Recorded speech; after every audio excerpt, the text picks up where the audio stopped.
Hello and welcome to Lunch and Learn Wednesdays through Venture Portland. My name is Jacob Falkenberg and I am the Venture Portland Communications Director. And today we're going to be talking about ESDs. And we've got a special guest with us today from the city's ESD program. The ESD coordinator, Devin Reynolds, is joining us, and he's an expert on everything ESD. And this is really exciting because I think this is something that people are really interested in learning about. It's still kind of a new concept here in Portland. So we're really excited to learn more about it and how you could potentially start an ESD in your business district. So without further ado, welcome, Devin. Thank you. Yeah, I see a few familiar faces. It's nice to see some folks, and it's also really great to see some people I don't know yet. So, yeah, I guess, do we have a couple minutes maybe just for those that don't have their district or neighborhood in their name to perhaps maybe just chime in and say, where they're located in the city? Like, for example, Hector, perhaps maybe first. Hey, I'm Hector. We are in Park Rose in the Northeast. We are Historic Park Rose. We are a nonprofit that does business development and community development. Yeah. Robert Smith was telling me about you, and you were on my list to reach out to. So I'm great to see you here. Good to see you too. Yeah. How about Michelle? Hi, Michelle Miller, Northwest, up in District 4. Nice to see you. Nice to see you too. Who is CCXIVI?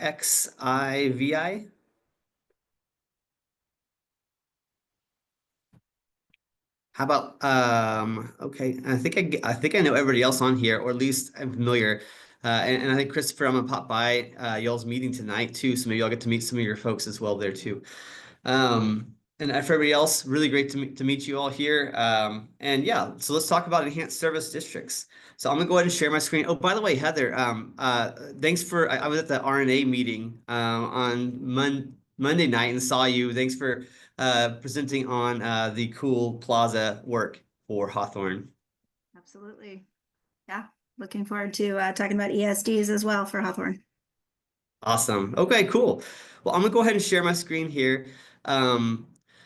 And my thought process was kind of like this. I thought that perhaps I'd go ahead and tee up kind of like almost like a table of contents. Like, here's what we're going to cover in the slides. Because I know questions are going to pop up, and I know that we could go and answer questions like on the spot, but there's a possibility I might already address those questions through some of the slides. So I'm thinking we'll go ahead and just run through the slides and then open up for Q&A at the end. Does that work for everybody? Seeing no opposition, I think we're okay. I only have a limited screen of people I can see here, so I'm gonna go ahead and move forward. So yeah, the city's Enhanced Service District program, otherwise known as the ESD program, can be used as a tool to improve the resiliency, vibrancy, and economic vitality of a neighborhood. Oh, sorry, I said I would do the table of contents, didn't I? Okay, cool. Where is that? Well, I'm sorry, the two-screen system I was going to use is not working, so I do apologize. I'll go ahead and just basically say, essentially, we're going to, without my notes here in front of me, we're going to cover what is the ESD, the motivators for starting one. We're going to cover some examples of Portland's ESDs and ESDs from around North America. And then we'll go into, here are the benefits of an ESD. And then also, if you're interested in becoming one, here are the next steps. That's kind of the general idea. So here we go. All right, so an ESD. So in Portland, ESDs are nonprofits that are created by local stakeholders of a given district, and they're governed by board of directors of ratepayers, and they're overseen by the City Code 6.06. They are approved by City Council, and they are funded by property management license fees that are collected by the city. They're managed locally by a nonprofit district management association. You'll hear me refer to that as a DMA. That's a district management association. I'm assuming that most of the interested parties in this room right now would be potentially DMAs of their district.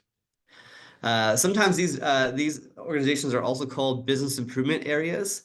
or BIAs, Business Improvement Districts, BIDs, and the acronyms keep flowing. My favorite one is probably San Francisco's Community Benefit Districts, or CBDs. That's probably my favorite one. San Francisco CBDs, it's funny. Anyway, all right, so why form an ESD? Why might you want one for your district? So ESDs, they provide district-wide and district-specific enhanced services that are beyond basic city-provided services. So whatever the city generally does in that district, just picture going above and beyond that. So generally speaking, the city doesn't clean sidewalks. ESDs do, though, in most cases. So stuff above and beyond. The city doesn't generally do like neighborhood tourism promotion, but an ESD can. So moving on, ESDs provide a reliable source of funding. This is probably one of the most important things, a reliable source of funding for 10-year periods at a time. So the idea of having to go out and sell memberships year after year after year, when most likely y'all probably have your own businesses you're running or have other jobs that you do, this kind of takes that hurdle out, which is nice. District-specific enhanced services generally fall into the following categories, but honestly, it can be so specific to that district that it can range in what you offer. But generally, leadership, economic development, policy and advocacy, organizational management, planning, design, and infrastructure, public space management and operations, and marketing, communications, and events. Some examples of ESD services more specifically, that could be district-wide janitorial programs, public art installation and management. That can be district marketing, promotions and events, business attraction and support, light pole banners, neighborhood advocacy, flower baskets and planters, et cetera, et cetera, et cetera. Community grants, actually, that is one that Central East Side offers right now, community grants. Oh, also too, Clean and Safe does as well, but twisted a little bit in a different way. They do TI grants for businesses in the district, and Central East Side does community grants to support community events in the district. That's a really fun, cool new one. So the duration of an ESD, they are approved by City Council for 10-year periods, and they're overseen by 5-year contracts. So each ESD in a 10-year period will have 2 contracts with the city for the first 5 years and then for the second 5 years. So I mentioned the term ratepayer earlier. So who is a ratepayer?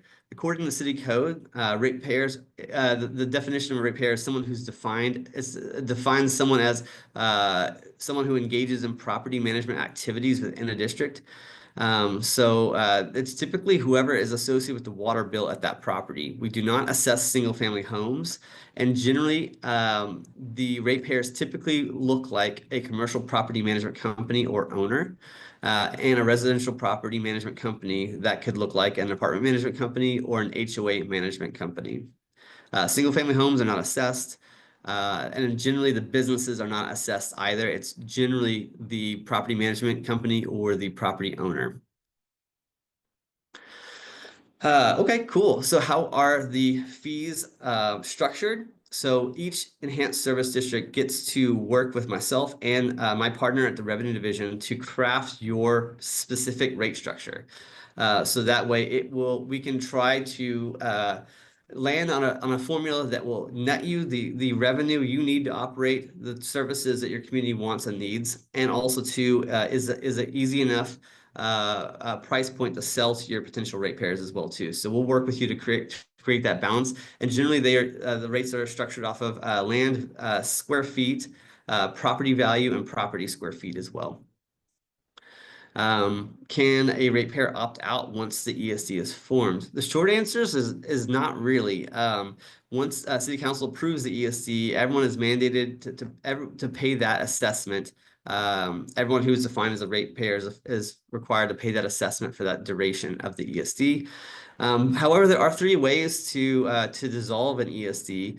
One would be City Council declines to renew that ESD at the end of its 10-year life cycle, or the ESD's board of directors themselves could decline to pursue a renewal at the end of its 10-year period, or if 33% or more by value of the entire district, 33% of the ESD's ratepayers by value of the entire district come together and write the city and petition the city to dissolve it, we would have to consider dissolving it at that point.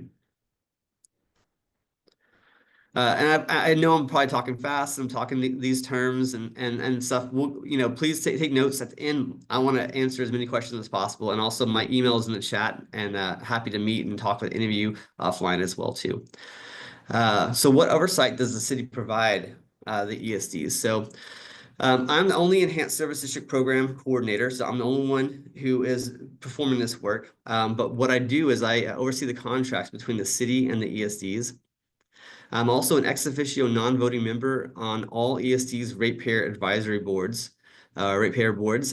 I also make sure that ESDs are complying with the terms of their contract. There are things that are spelled out in each contract that they have to provide for transparency and oversight measures. So, for example, the ESDs are required to hold regular board of director meetings. They're also required to, on a quarterly basis, to provide program tracking measures to me and also make financial reports and statements available upon request. And then also annually to present an annual report to City Council on the previous year's work, and then also to hold an open meeting to all ratepayers annually as well too. So what support does the city provide ESDs? And again, a lot of this is work that I do on behalf of the ESDs, along with my partner at Revenue Division. So the Revenue Division collects all the revenue and they distribute all of it to the ESDs as well. Tracking and reporting on the city's basic services provided to each district. So anything you see that's underlined in this slide deck, which I believe that Jacob's going to share with you afterwards, is a clickable hyperlink that will lead you right to where you need to go. So one of the things that I do is I work with all of our city bureaus and track what basic city services they provide each ESD, and work with them to identify what trackable metric they can collect and report to me that I can provide directly to the ESD to show them. For example, PBOT, street swept like 95 pass miles through a district in a year. BPS emptied 96 trash cans throughout the district throughout the year, things like that. So I provide a full report that also includes crime statistics from PPB as well too. So I provide those reports directly to the bureaus. To each ESD. I act as a direct line of communication between the city and the ESD as well. So if you have a question like, how do I get more trash cans on my sidewalk? I can help you figure that out.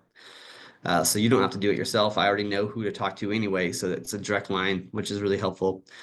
I also regularly convene the ESDs and city staff to facilitate communication and knowledge sharing. So that really helps, I think, de-silo a bit and get you more plugged in and connected with contacts in the city that can help you get things done on the street in your district. I also research best practices from around North America and share with the ESDs, and then I also help facilitate all actions like establishing the ESD, renewing, amending the contracts, dissolution, anything like that. I'm also an active partner in that process. So Portland currently has 3 enhanced service districts. That is the Central Eastside Industrial District with about approximately $1.4 million budget this year. Downtown Portland Clean and Safe with approximately $7.4 million budget this year. And then the Lloyd ESD with approximately $650,000 annual budget this year. And then, so it's about 1,230 acres of the central city. So there's a lot of ground covered by enhanced services districts currently. So a little bit deeper dive on the ones that we already currently have. So Central East Side Industrial District has partnered with Central East Side Together. Central East Side Together is the DMA, the District Management Association, hired to do the work. With their $1.4 million budget this year, they choose to offer the following services: ambassador program, district-wide cleaning, public art installation and management, community grants, district marketing, district advocacy, and then you can click on the annual report and find it. Also, too, by the way, if you go to portland.gov/ESD, that's our website. You can find a lot of this on there too. Downtown Clean and Safe, ESD, they've hired Clean and Safe Inc. as their DMA. And with $7.4 million this year, they have offered district-wide cleaning, security services for the district, street outreach services, ambassador program, crow abatement, all the tree lighting you see downtown, they are responsible for about 800 of those trees. Park activation like at Director Park and soon to be Darcel 15 Plaza. Small business grants, district marketing, and advocacy. Their annual report is also on the ESD website. And then the Lloyd ESD with they've hired Lloyd BID Inc. as their DMA, and with $650,000 this year, they have put that towards transit planning and advocacy work, funding local partner organizations such as Go Lloyd and the Lloyd Community Association and Eco Lloyd District. Hi, Kristen. They do district-wide cleaning. They're ramping that up now. They do some planter maintenance as well, and district advocacy. So here's a look at some similar organizations across North America. So as I mentioned, we have 3 enhanced service districts. What you're going to see here on these slides, you'll see, for example, Denver has 6 BIDs. That's BID, that's Business Improvement District.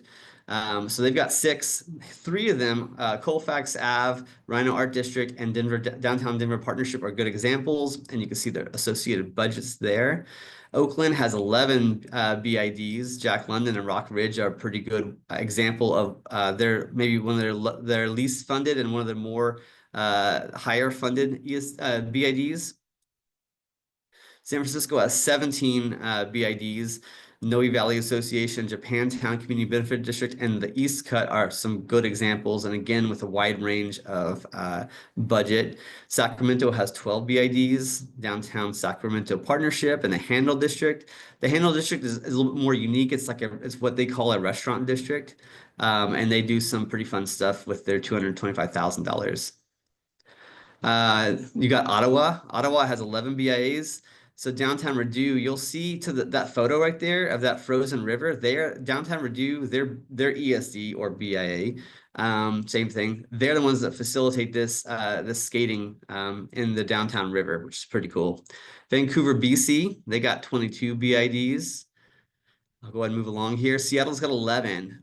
So prior to this role, I've been in this role for almost a year and a half now. Prior to this, I worked for the Ballard Alliance, one of Seattle's 11 BIAs for about 7 years, where I was one of the first employees hired when they formed. I got to create and manage almost all of the programs that were offered. But these are some good examples of Seattle's BIAs. Milwaukee has 42 BIDs. And then Chicago's got 76. You thought we couldn't get higher than 42? Well, how about 76 special service areas in Chicago? Baltimore's got 10 special benefits districts.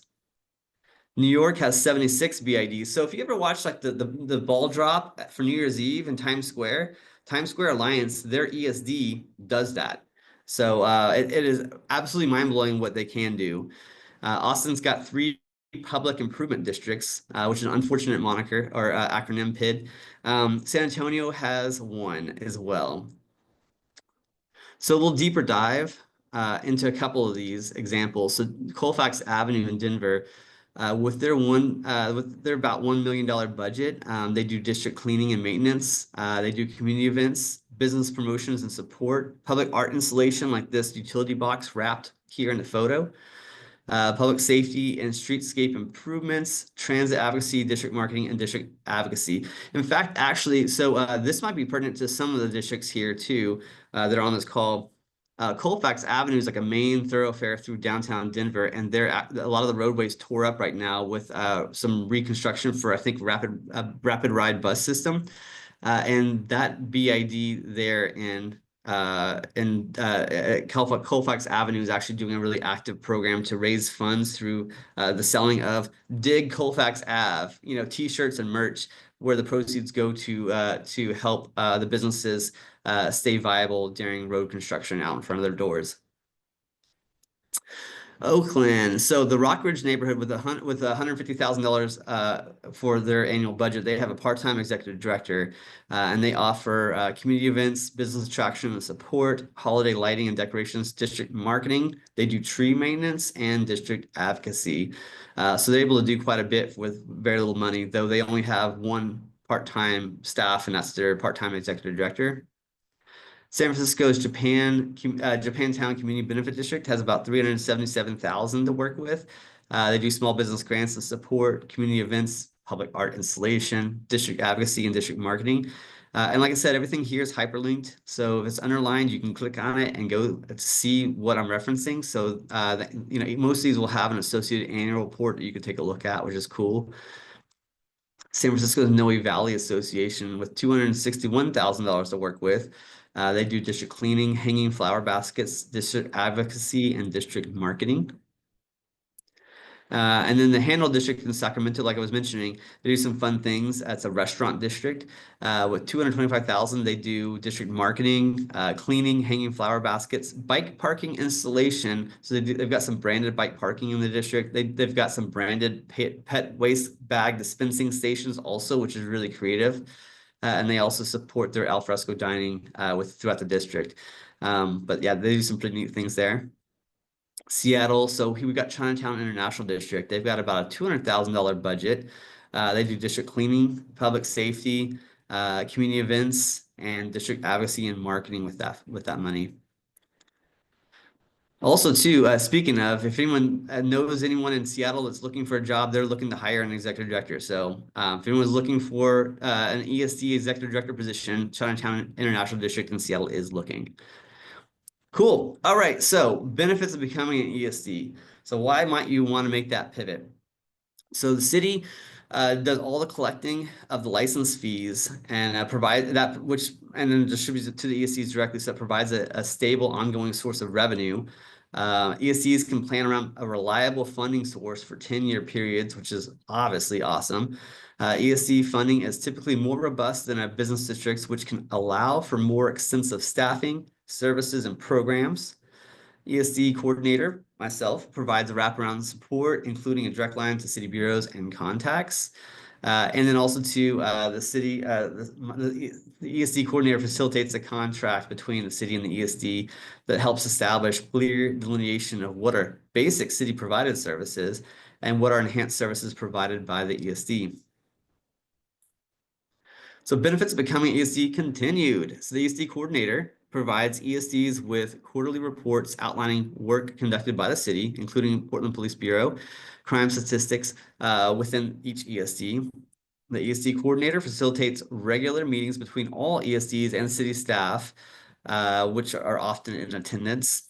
And then ESD coordinator regularly provides insight into industry best practices implemented by similar organizations from around North America. If there's a wheel that's already been invented out there, why would we build our own from scratch? Why not take some of the best things that are already out there and try to implement that here? That's our mindset on that. And then also too, the ESD coordinator can connect ESDs with similar organizations from around North America to network and learn. Okay, cool. So the criteria, what criteria are we looking for the city in a district that might want to become an ESD? So we're looking for districts who have expressed interest in becoming an ESD. Districts with with existing nonprofit organizations whose focus is on enhancing the community's resiliency and vibrancy through the lens of community and economic development. These organizations will often need to be the ones to lead that charge on behalf of the district. They're also organizations that, in my mind, are most likely to become the District Management Association as well, too. The DMA that has the contract between the city and the ESD and is the one that provides the services to that district. Because more than likely, you're already providing some level of services to your district already. So this would just, your organization becoming the DMA would allow you to have potentially ramped up revenue to work with, ramped up staff and capacity to work with, and also just bigger, larger, more programs. Districts with an existing commercial core, that's key because, like I said, single-family homes are not assessed. So these are primarily going to be geographically located around commercial cores. And then districts with capacity to conduct outreach among prospective ratepayers to generate interest and build support. So what's next, you might ask me? So after a district decides to become an ESD, the following steps will need to be taken. The district will need to establish a new nonprofit or just a nonprofit to act as a board, like a ratepayer advisory board, that will become essentially the representatives of the ESD. This is going to get a little confusing here, and I'm going to try to keep it as straightforward as possible. I know I've had a few questions from some districts, one of which is on the call too, and I'm looking to suss out some clarity on this, but this is where this is what I'll talk about here. Okay, cool. Sorry. It's this lunchtime thing. I think it always throws me off here a little bit. Focus lags. Okay, the new nonprofit will be governed by a board of directors comprised of future ESD ratepayers and will be charged with continuing the next steps, which include, but not limited to, coordination with the city's ESD coordinator and revenue division to develop potential ESD geographic boundaries, develop the proposed rate structure, and proposed year one budget. They'll also outline proposed district services and programs and meet with future ratepayers and community stakeholders via one-on-one meetings or other community meetings to dial in potential ESD services, programs, and budget, because you want to make sure you're representing your district with the types of services and budget that they want you to work with. And continued on that, that basically you would also want to continue to meet with future ratepayers and community stakeholders just to continue to dial in what those programs and budget actually looks like. Ideally, you'd want to develop a web page on your website with information on your ESD exploration plans, meeting dates, proposed ESD services, programs, and budgets, so that your community can learn about that if they don't attend the meeting.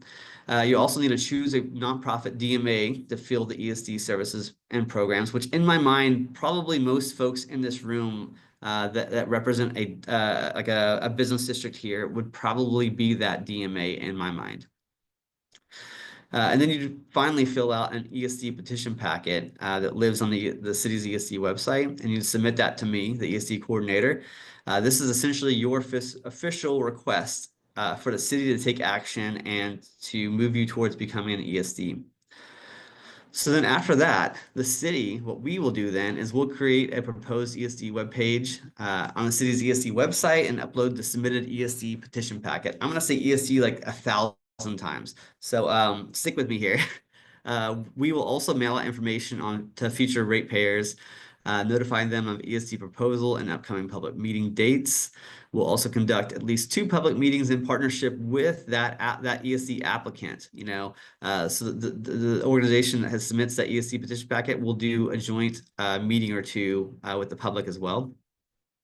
The city will also gauge ratepayer opposition via an official ratepayer opposition registry on the city's ESD website. As long as no more than 33% of the future ratepayers by district value officially oppose, the city will then mail out a second mailer notifying future ratepayers of upcoming city council hearing and vote. And then we'll present together at the city council seeking a positive vote. After a successful city council vote, hopefully, fingers crossed, right? Then the new ESD will be established. And this is what happens after that. The ESD will be established for a 10-year period. The city and the DMA will enter into a 5-year contract that outlines the services, the programs that will be offered to the ESD by the District Management Association, the DMA, and the city. So each contract has like an Exhibit B that outlines the DMA's scope of work that they will offer their ratepayers, and an Exhibit C that the city outlines all of our basic city services that we'll continue to offer the district, so that we can track that as well. The city's revenue division will then invoice the new ratepayers and provide the collected revenue to the new ESD, and the DMA will begin providing the new ESD services and programs. And that is the conclusion of the slide deck. My information is here. That's my email. It's also in the chat. We have a newly created ESD handbook that we wrapped up in about September last year. It's also hyperlinked and on the city's website. And just also too, just kind of like stating some of the obvious, in the meantime, and even if you have an ESD, you can always use 311 and PDX Reporter to report a number of things that you see in a district. The city can then go out and address. Also, if you're looking for a public space to activate, definitely consider a PBOT Plaza if you have one in your district. Or if you don't, I believe PBOT's looking for areas where they might create new PBOT Plazas, and they're looking for community partners to help program those spaces. If you need a small business grant, Prosper Portland has the Repair and Restore small business grant, although I think the cycle is not open currently, but they do have that typically. And then they also offer a Scale Up grant, which is not listed here. So if you have an event that your district holds, that sees less than 10,000 people in attendance, and it's been in operation for more than 2 years, you can potentially apply for that grant to help support your event and scale it up.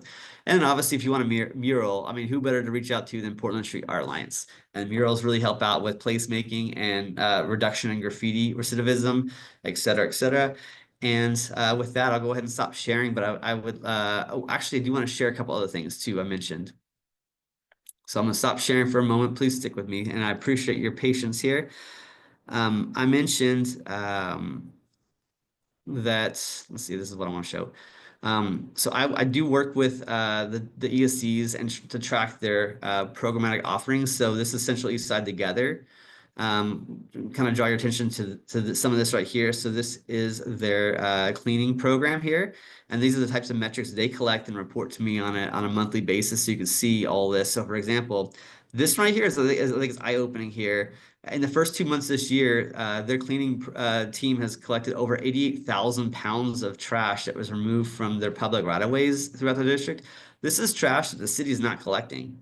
So, I mean, I think that alone shows really what an ESD can do.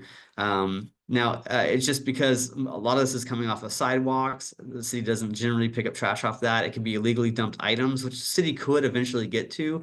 But this is such a proactive way to remove a ton of waste from your district, which is fantastic. Let's see here. Anyway, this is kind of what I get to see, what the ESCs provide, which is really, really fantastic. This, I think, tells like a really good story of what they do on behalf of their district. And these are services that the district ratepayers say that they want. So I'm going to stop sharing that. I'm going to share one other thing with you as well. Let's see here. Let's go here. Okay. I mentioned that this is not the right one, is it? My apologies, folks. I wanted to give you an idea of what I collect from the city bureaus and show that to you as well. I have too many tabs open.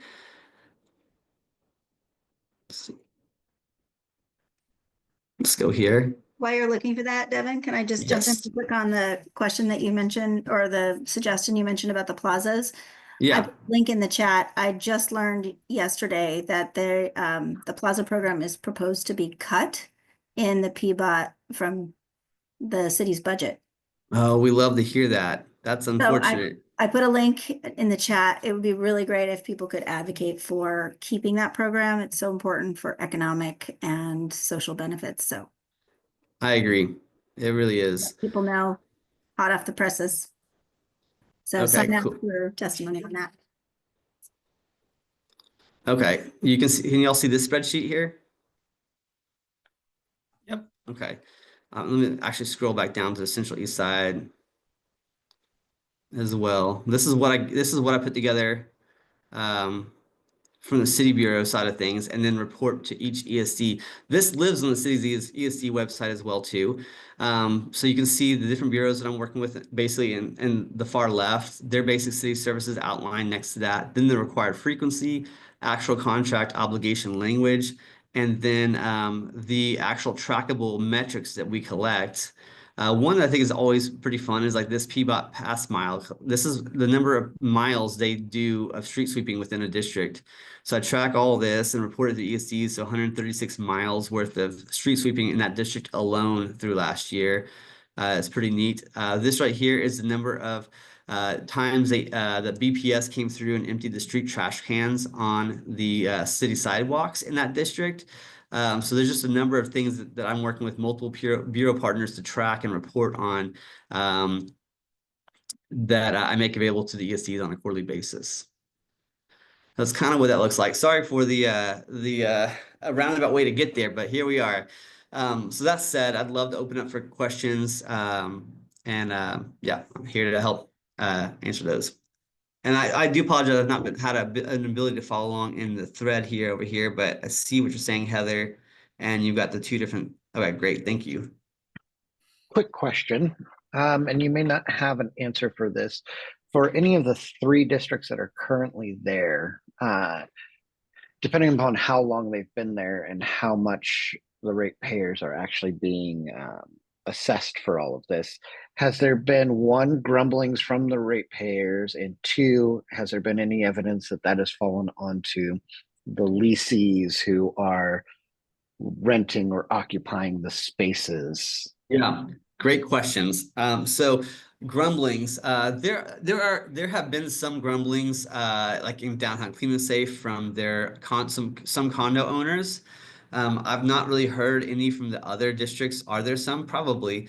But the one way that Clean and Safe worked to try and address some of the condo owner grumblings was upon the renewal last November, and that goes into effect this October. So it was approved by City Council last November, goes into effect October 1, the start of Downtown Clean and Safe's fiscal year this year. They're going to implement residential rate caps, which means that residential buildings typically tend to be far more valuable than a similar building that's a commercial use. So what had been happening in the past was they're paying kind of an outsized rate, those condo buildings. So what we did was implement a rate cap, which lowered the majority of residential rates in the district, and that starts October 1, so that should really help out a lot. And then are these fees, the property management license fees, passed on to commercial and or residential tenants? They can be. It's up to that ratepayer whether they want to do that, and if their contracts between their tenants allow them to do so. So what we do as a city is we bill the ratepayer who's identified as the party responsible for the water bill at that property. And then if it's the property management of a commercial building, they can pass that on through triple net to their commercial leases if they want to, and if their contracts allow for it. For HOA buildings, they can in theory also pass that on to their condo owners, but they have to work with their condo HOA board on that as well. Apartments, can it be baked into leases? Probably, yeah. It's going to be up to that ratepayer and how they want to do it and what their lease structures allow them to do. Yeah, so I think that's probably going to be, when we talk about it in our district, that's probably going to be our main thing, is how big of a budget would it be, and what is the potential fallout on the public or individuals, because we already have commercial businesses not able to sustain their, stay in their buildings because of that. So if we're doing this, it's like, we can't guarantee you that that's not going to bite you in the ass. True. Yeah. But I think that's super true. I can just go from anecdotal experience, working in Ballard up in Seattle when I worked for that brand new ESD up there. There were definitely businesses that looked at it as like, well, why would I pay this extra thing pass through my triple net? Like, what am I going to benefit from that? And honestly, it took us a couple years of getting our feet up underneath us, launching programs, ramping programs up for them to see that value. So I think probably one of the most valuable stories that I can share was through COVID. So on Ballard Avenue, basically every shop boarded up right away when COVID hit in March 2020. And so we got to action really, really fast, and we were able to hire like 30 painters to come out and paint every single boarded up door front. Then we were able to launch a way for people to shop on our website and be able to buy directly, and every purchase went directly to the business owner. So you could buy online. For a lot of the shops that didn't have an online presence, we created that for them, a Ballard marketplace, if you will, online. We also were instrumental in getting SDOT to allow us for the businesses to be able to build out outdoor street cafes. Ballard Avenue is a historic district overlay. They do not allow that ever. But we were able to work on their behalf to make that happen. And then let's see, what else did we do? Because of all that support, the restaurants got businesses or people to come and spend money at the outdoor dining. But while they're waiting for tables, they shopped at the retailers as well too. And then there was an online presence now for a lot of the businesses that didn't have that. We had the funding and capacity to do that during a really trying time. And then after that, we ramped up everything else, our public arts program, our business attraction retention program. And then when it came time to renew the ESD in Ballard, we went to the businesses directly and said, hey, here's a letter. Would you be willing to sign on to support, saying that, hey, my landlord, I know I'll probably assume this cost through TripleNet, but I'm supporting it. Every one of the businesses were more than happy to sign it. So I think that basically, were some of these businesses paying that through TripleNet during COVID? Probably, but they also had an active organization that was fighting hard to make things happen and make business easier for them during that time. So that's probably my firsthand experience about how businesses can benefit from it, and a good argument for why having a strong organization that has some budget and capacity can actually go to bat for you. I don't know if that's helpful, but I just kind of went off on a rambling tangent. Okay. Looks like Annette has her hand up. Yeah, thanks, Jacob. And I'm sorry if I missed that in your last explanation, but in our district, we don't have a lot of properties that have property management. It's a direct relationship between landlord and tenant. So would the landlord be paying the fees, and how would you calculate that without license fees?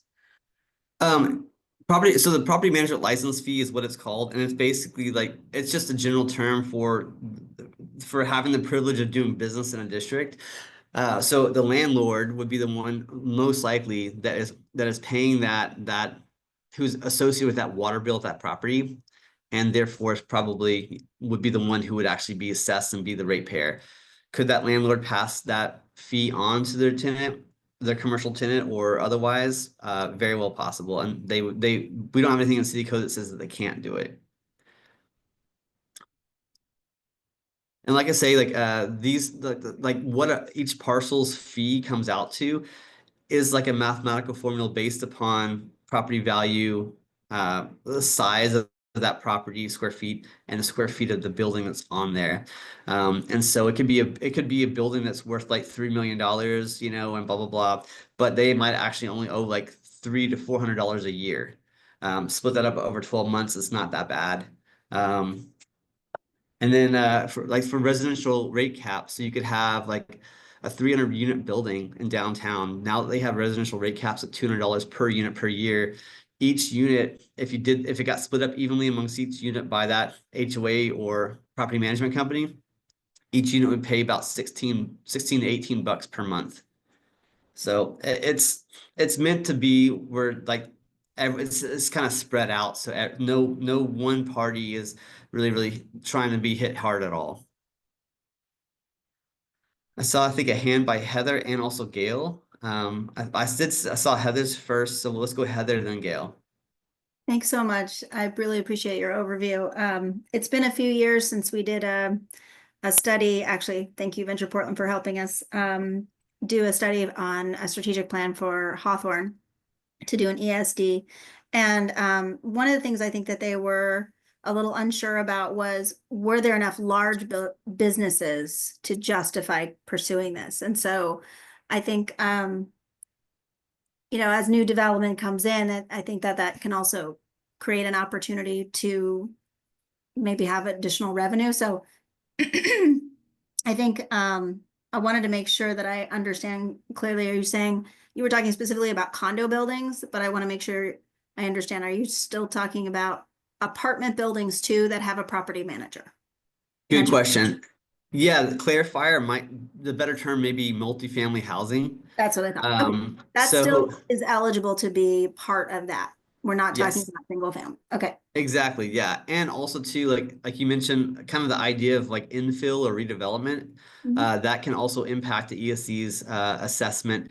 As like a building gets demolished, you could see 1 year of a reduced assessment because that there's nothing now built on that property. So it impacts that formula a little bit, but when it redevelops, it's going to jump back up and likely be assessed higher because of updated Multnomah County values on that property. So having redevelopment in your district can be really good for your budget over time.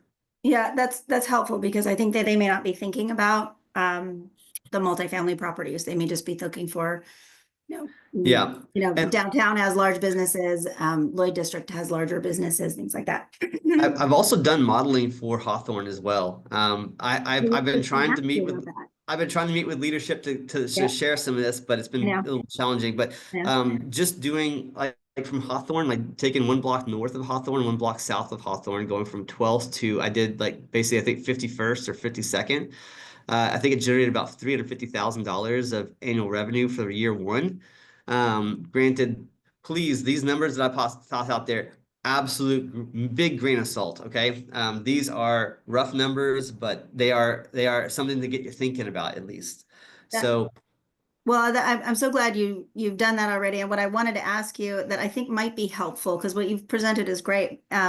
Is there sort of like a back of the napkin estimating tool that might be, you know, make it a little easier for people to kind of get a rough sense, because those numbers really help kind of say, like, is it worth it?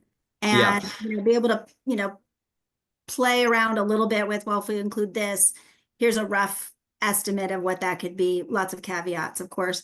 Yes. I think that could be a great tool. Yeah, so Heather, Bureau of Planning and Sustainability, that they've got a really nifty GIS tool I can use, and I can actually draw geographic boundaries on that map, which I've done for about 18 different districts, 18 to 20 districts in the city so far that do not have ESDs, where I'm just basically ballparking what I think might be a geographic boundary that makes sense. And then it spits out a spreadsheet that I could then input stuff from there from revenue, and it spits out a number that is a ballpark number of what maybe year one might look like. So I do have that and have been modeling stuff already. So if you can make that available to the public to be able to, you know, if there's some way to do that, and it's great to know that you're willing to do it on the back end, you know. Yeah, you have to have like a city, you've got to be a city employee to access that GIS website for that tool set. But I, for example, have worked with Chase here with NWCC to dial in what he thinks a Pearl District ESD geographic boundary might look like, and have been able to carve that out on the map and then spit out a number that they may be able to look at for a year one budget. Thanks. Absolutely. Gail.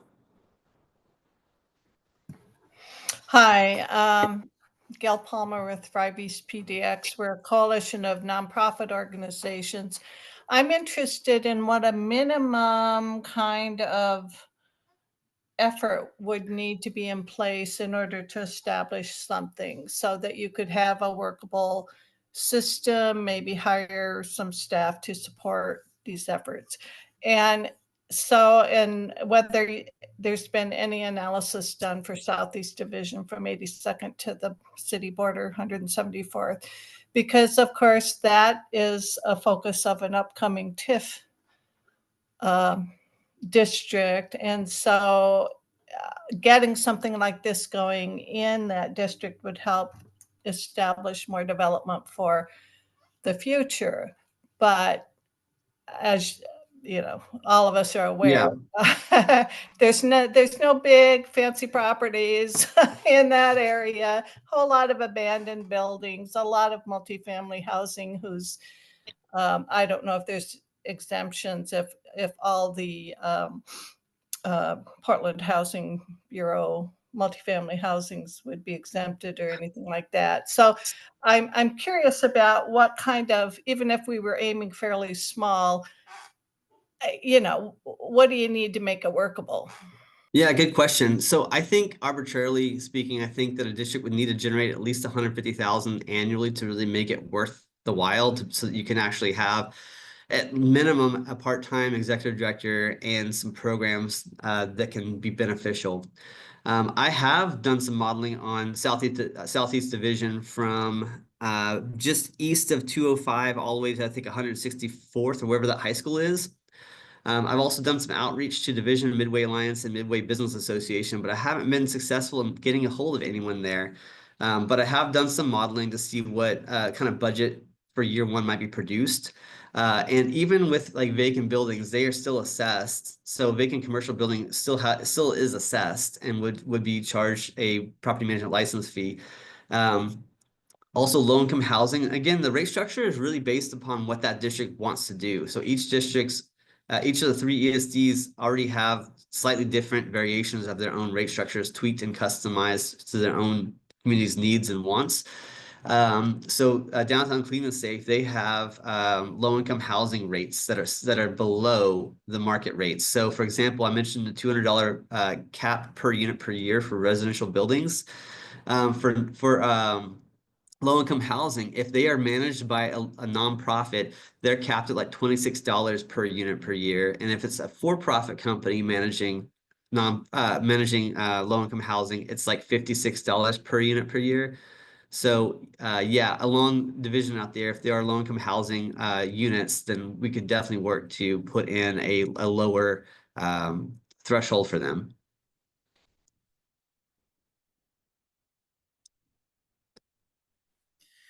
Thanks, Devin. This is all great information. I had a question just about just the biggest hurdle, I think, in the process is convincing the property owners to sign on that this is going to be worthwhile for them. And I think a lot of that probably involves meeting with each property owner within the boundaries that you want to work in and having conversations with them about what they would think would be beneficial, what they would be willing to pay, and eventually having them sign on, right? Because you don't want to move forward without making sure that you've got their buy-in, because you could get to the end and they could say, we don't want to be a part of this. So do you provide any assistance to help to connect the business groups with the property owners? Sometimes, they're from out of state, or it's sometimes difficult to get the contact information for property owners in their area. Yeah. Great question. So for example, or for one, the city of Portland currently does not require property owners to sign on in support of an ESD. All we have is a language in the code on how you dissolve one, and that is by having 33% or more of the district's ratepayers by value petition the city to dissolve it. So we're going off of that. So we would be seeking active opposition from ratepayers. So we'd be measuring and engaging that. So it would need to be in excess of 33% or more by value of the district. If I can give you some example, Downtown Clean and Safe, we used the same measure with them for the renewal last year. And we registered 3 official ratepayer oppositions, and that ended up being less than 1% of the entire district. So that's kind of what we're working with. Conversely, in Seattle, my experience there was you had to have property owners sign a petition in support of. There are pros and cons in both approaches. The definite con in Seattle's approach is when you have a company that's owned by a conglomeration in Florida, you're not going to get a hold of them to sign anything, because it's always going to go to in between people, and it's never going to get past the right person to sign on. It doesn't mean that they don't support it. It just means you can't get a hold of them, and that's a real huge barrier. There's a district in the Finney Neighborhood Association in Seattle. They have been working to get petitions signed by a few folks they can't get a hold of, and they need their signatures to get approved to become one of Seattle's new BIAs there. So there are pros and cons with both approaches, but because we don't have city code that outlines it, the closest one we do have is how to dissolve one. So we'd be looking for active opposition for this. Otherwise, we will assume that there's support. We'll do our own due diligence as a city, and we'll be working kind of hand in glove with each district to make sure they're also doing their due diligence. We can provide mailing addresses to all potential ratepayers that you can reach out to, and also that we would be reaching out to. So there'd be opportunity to make sure folks are as informed as reasonably possible, and to gauge a level of interest, or at least active opposition. And then obviously there'd be a city council hearing where the public could definitely come out and voice their opposition to it as well too. Great, thanks for clarifying that. Absolutely. Yeah, and honestly too, like the smart move would be kind of, to make some committees of potential ratepayers that you think are supportive of it, and actually have committees of those folks that also help onboard their next door neighbor ratepayers, et cetera, et cetera, et cetera. Chase. Yeah, I also wanted just to point out there that when you're talking that 33%, it's of ratepayers. It's not everyone individually, all is equal. It's if you have a couple property owners that own or have their value be way higher, that's who you need to be going after, because then if they're on board, then it's okay, it's going to be a little bit easier because we then are only working with a couple people that own some smaller properties and their percentage is not as high as a couple of the property owners that have the value. That would be a strong approach. Yeah. You really want to make sure you're onboarding the ratepayers that are going to have the largest percentage in that district, to make sure that they are on board and supportive of it, and that you've got a workable budget and programmatic set of offerings that they are enthusiastic about. I think we're getting close to the end of our time here. There was one last question in the chat. Devin, do you have a minute to answer this last question? Yeah, let's see here. Is there any return on investment data for ESDs to show that there is a good benefit that would support enhanced services and amenities that also translate to higher value? E.g., increased business faster lease up rates, less vandalism, etc. Solid question. I don't know if I'm sure there's quantifiable data out there that supports that. I'd say qualitatively, I'd say absolutely. I experienced it working for an ESD in that district for 7 years, almost 8. I do think there's a correlation. I think that especially too, if at ESD, in my mind, some of the strongest programs I think you could offer are business attraction, retention, and support, public arts, placemaking, and events. Those are some of the lowest cost programs you can offer that have the highest return of investment, in my opinion. If a ratepayer who owns a property or manages a commercial property sees that you're actively trying to recruit businesses for their vacancies, their ground level vacancies, and you're making it to where apartment dwellers want to renew their lease because they love all the stuff that they see outside their front door that you're contributing to. This is all stuff that is a great selling point for ratepayers. Because and then I'd advocate that, like, if an ESD isn't doing this type of work, oftentimes no one is, or no one has the capacity to do it at that level generally, because of the funding model. So to me, I think there's a direct correlation, yeah, between having an ESD and seeing, good return on investment for ratepayers. Well, thank you very much, Devin, for being here. I know it's a lot of information to cover, so really appreciate you breaking it down for us. And we'll keep the conversation going. Yeah. We'll share your contact information with everybody today. And also, thank you. And Jacob, I don't know if it's possible. I don't know who has interest, but I'm also happy to stick around a little bit also too on this call if folks still have other questions or anything. I've got a little bit of time. I'm not going to run off. If you want to leave it open, folks who want to drop off can drop off. If you need to stop recording, that's also fine too. But I'm happy to stick around for a little bit after this. Sure. Yeah, just trying to be respectful of your time. But yeah, if anybody else has questions, feel free to chime in. Ooh, hey, looks like Midway Business Association emailed me. Yes, they are on the presentation too, so that's fantastic. I can't wait to talk to them. It looks like Gail has another question. Okay. So Devin, Thrive has an economic equity work group that includes some of the people on this call. So I'm wondering if we could get you to come out and talk with that work group that represents Thrive Partners. And Thrive, for example, is a member of the Midway Business Association. We support it. Okay. And so I think it might be worth having additional conversations.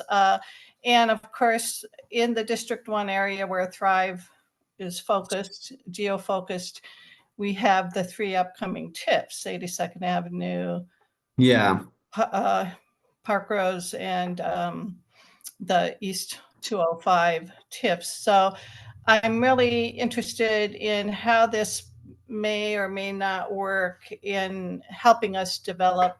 And we've been on Southeast Division, we've been trying to contact property owners for, already through, to get them to plant trees, de-pave parking lots, all kinds of things.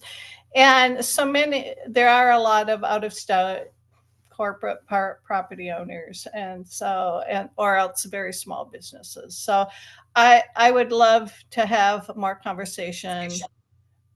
So the invitation is there, and I'll send you a formal invitation, but just, really focus in on those potential areas. Yeah, please do. Send me an email, and I'd be happy to come out and talk to folks. This is what I want to kind of focus this year on is making sure districts know this is a tool they can access if they want to. No one has to choose to become an ESD, but it's out there and it can be a tool that can benefit your district. And I just want to make sure people know about it and know how to access it and know they've got an active and willing partner in the city if they want to move down that path. So yes, feel free to send me an email, give me an invite. I'm happy to show up. Yeah.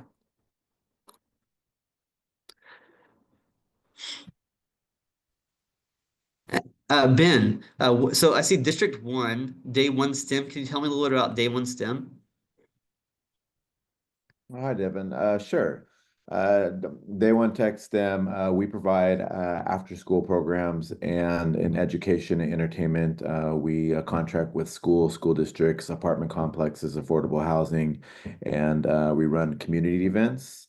And yeah, we also partner with the CBOs, community organizations, nonprofits, where we're a community organization, a social enterprise. And we have a creative space on 170th and Division, right on the corner of District 1.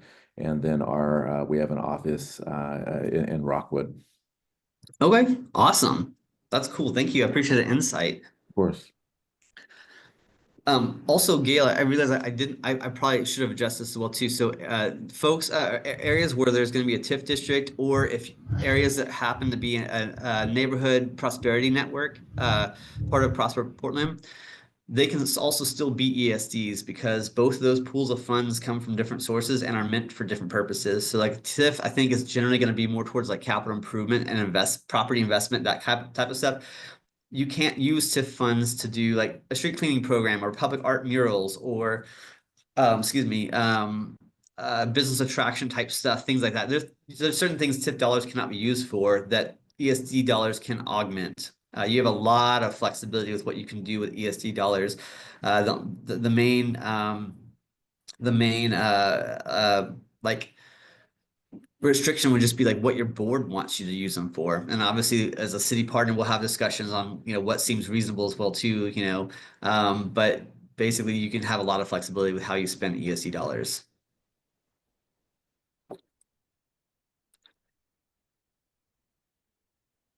And Laura, I don't know if you're in here on the call still. District 1, are you like a Venture Portland District 1 rep, or can you tell us a little bit more about who you're with? Oh, that's Hector. Oh, I see Laura. Okay, sorry, you just switched on my screen. It's like, oh, it was Hector all along. Okay, sorry, Laura. Yes, can you tell us a little bit more? Oh, let's get you unmuted here first. Okay, can you hear me now? Yes. Okay, so I am the District 1 ambassador.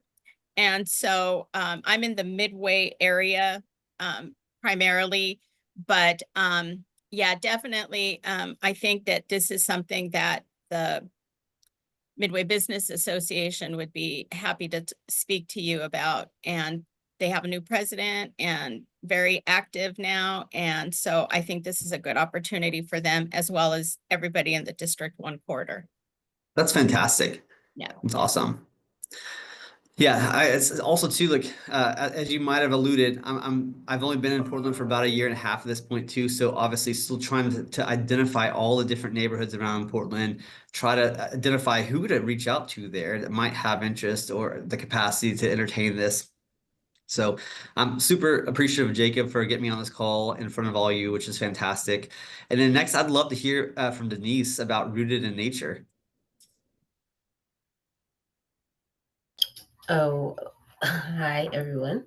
I'm Denise, and I have a organization that helps train traditional healthcare workers, and we are in the Rockwood area. We do a lot of education around youth to keep them, like youth violence prevention, teaching them garden education, cooking, agricultural skills, and just different trades.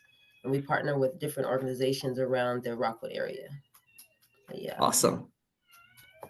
Thank you. Sound like super valuable programs too. Hey, Devin, I got a question. Yes, sir, Chase. So I know I'm in the Pearl representing that, and that's pretty well defined, but I actually live off of Division, so I'm very interested in what's happening over there. Is there a recommendation on an ESD size? Because if you're going to say we want Division from 11th or wherever all the way to 110th, there's a lot of different issues that are happening on that one street. So is there a recommendation to say, you really should try to limit to this, and then maybe Division has 3 different ESDs because they're working on different projects? Solid question. And yes, I'd say it's kind of like a bell curve, right? You want it to be big enough to generate the revenue you need to operate the services your ratepayers want you to do. So we got to make sure that there's sizable enough to give you capacity. But also too, at some point it starts to become diminishing returns, right? The bigger you get, it doesn't necessarily mean the better, right? You might, like you said, you might have an area that has multiple different issues that you would have to address from different ways, which is not impossible to do, but I do think it can reduce some of the effectiveness. So yeah, it's going to be like a conversation, and it's just kind of a bell curve. Find that sweet spot of size and revenue that will be most beneficial for that district. But yeah, along along Division, there's definitely a few different ones I'm kind of looking at that could potentially be ESCs that touch Division in some way, shape, or form, and it'd be multiple ones for sure. I'm trying to also be cognizant of like our trolley line neighborhoods, like Division, Clinton, Hawthorne, Belmont, etc., and knowing that they're likely going to be long linear neighborhoods. I found a good precedent, and that's the Colfax Avenue BIA in Denver. They're a long linear district just like this as well. They are probably, I think, somewhere between 20 and 30 blocks long, about just like a half block north and a half block south of that street. That's all it is. So there's precedent already for what that could look like for those streets like that and on the east side. But yeah, it'll be a conversation and a mathematical problem to hit that bell curve and as close to the sweet spot as possible so that it can be effective and right sized. All right, I got to run, but this was awesome. Thanks, Devin. Thanks, everybody. Thanks, Chase. Also recommend offering to host. Heather in the chat says also recommend to offer to host lunch and learn presentation for Sustainable Southeast Community Coalition. Awesome. I'm happy to also host an in-person session at the Architectural Heritage Center. Another thing that we are doing are something called story windows, which for areas that have boarded up buildings or vacant buildings, that can be a way that we can support a community to kind of activate those places, honor your local identity, tell your story, reveal cultural history of the area. And so that can be something that we can also introduce people to. But it would be great, if people wanted to do an event at the Architectural Heritage Center to do that for the business districts. That'd be awesome. And actually kind of talk about activation as well. So I should have mentioned this earlier when you asked about return on investment. I didn't think about it till right now. But one of the programs I got to do in Ballard during COVID was we had a 2-story, pretty large, like 5,000 square foot building right in the heart of the district that had been vacated. It was slated for redevelopment. It was going to become like a 7 or 8 story like boutique hotel. But because COVID happened, bankers were not lending to hoteliers because no one could travel or stay anywhere. It didn't make sense. So it sat vacant. It attracted a ton of graffiti. It had multiple fires in the entryway and loading dock area. And so I eventually got a hold of who the property management or owner was and said, hey, like, this isn't working for us. Like, is there any way we can partner together? Like, I can connect artists and we'll come over here. Can we just completely muralize the entire building, windows and everything? Because they're already covered with graffiti. Can we just take over the building? He goes, Oh, sure. Yeah, go ahead. So he gave us the keys to the building and he's like, what else do you need? He's like, can I get a 45-foot boom lift so we can, get artists covering up on the second floor? He's like, absolutely, here you go. So that was really awesome. We brought in 7 different artists to fully cover that building with murals. That helped a lot initially. And then as it continued to sit vacant, that was in 2020, the summer of 2020, the spring of 2021, it's still vacant. So I was like, hey, property owner, can I start to activate it with pop-up businesses inside?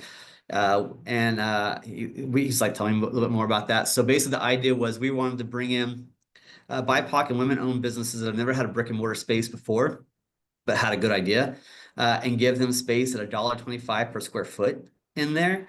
So the property owner is willing to subsidize or drop the rent, where like that would have normally been like probably $40 per square foot space. He did it for $1.25. It was a bit rough inside, so all the tenants had to do their own TI, but $1.25 per square foot on the main street through Ballard is pretty awesome. And so we brought in 10 different businesses, and with the goal of, hey, if you can get your feet underneath you here and make some money, and you got a viable option, let me help you get into a traditional brick and mortar space in the district. I was able to get 3 of those 10 businesses within a year into traditional brick and mortar spaces, which was awesome. And then that space is still in operation currently as a pop-up space. And those businesses that got the brick and mortar spaces are still in operation as well too, which is really cool. So that was, I think, one of the big things that at ESD we had the staffing and capacity to do. It made that building safer. There were no more fires at that building during that time. It lowered that property owner's liability insurance wise by having it activated. We require all the pop-up tenants to have a $2 million liability insurance policy and a City of Seattle business license. That's all we required. So I think for example, that property owner, the adjacent property owners and businesses all saw that there was a dramatic improvement on how safe that part felt. And that was a real good return on investment. It didn't really cost us anything but staff time. So when I talk here about like Midway, Gail, you mentioned like vacant buildings. Like I feel like this could be a really an ESD and Midway having like a business attraction development support type of program that could offer things like this could be pretty dope. I know you said it's sometimes hard. It definitely is hard sometimes to get a hold of property owners, definitely something that I think at ESD could work on out there. And I do think that property owners, I think oftentimes only really care about their bottom line and money. So talking about reducing their liability by activating it, and also too, some money is better than no money, right? And oftentimes what it did was it showcased that building as what it could be for business to activate it. And I did see it in Ballard. I wasn't part of it because it happened right before I started there. There was a pop-up that took place that attracted a long-term tenant to see how the space could be used, and they got that space. So, I think that, anyway, sorry, I'm just rambling at this point. It's fun stuff to talk about. And, I'm always an ever optimist and always thinking about the potential that could be there, Well, we certainly need a lot more ideas out here for potential, and we've been floating pop-ups all along as much as we can with various groups. I really think we'd just like to get a conversation going with the folks out here. As Laura knows, the Midway Business Association hasn't really come out as far as, it basically has traditionally managed around 122nd. So we have all this area beyond 122nd with no really formalized business association. And they're trying to expand Midway, to come this far out. But and the part of the city, I mean, the businesses out here are not walkable. When you get out past 145th into where it was suburban before, big parking lots that are unused, and not very many people who have businesses right up at the sidewalk. So all of that comes as part of the factors, but yeah, I will work with Laura and Ben to get a session so that we can sit down and have much more focused conversations. That sounds about great. What might be possible here and along this area. And like I say, we're trying to target and focus on Southeast Division, 122nd, and then 82nd is where 122nd is the beginning of the East 205 potential TIF. And so further east to 174th along Division. So, and then, yeah, so there's a lot to talk about. And I think it's worth just really exploring what can happen and maybe getting a small, endeavor going. But so I'm going to drop off, but I'll work with Ben and Laura to try to see what we can arrange, bring some people together. That sounds great. And then also obviously Heather in the chat mentioned if anyone wants to learn. Okay, you saw this already. Awesome. Cool. I just want to make sure I see another link as well too. Yeah, I mean, obviously we're 10, 15 years behind all the other neighborhoods of Portland to try to get these kinds of things going. So we absolutely look at what people have done across the city. And, our aspiration is, make it happen out here. Cool. Anyway, cool. Yeah. Bye-bye. Well, I appreciate your time. Yeah, bye-bye. Thanks, Gail. Awesome. Well, I'm glad you're able to kind of make those connections, and it sounds like you are available for one-on-ones and individual district discussion. So yeah, I think moving forward, any interested group should reach out to you directly to kind of figure out feasibility and next steps, and answer questions, because all the districts are so different. They have all different needs and different potential. So yeah, I think it's definitely an individualized thing for sure. That's true. But with that, I will adjourn us for the day, and I will follow up with everyone tomorrow with some resources that we discussed. And yeah, hopefully some of you can move forward and really take advantage of this opportunity. Thanks so much, Jacob, for hosting. Thank you, everyone, for attending. Thank you, Devin, for presenting. Thank you, Jacob. We'll talk to you soon. All right. Bye-bye. Bye-bye.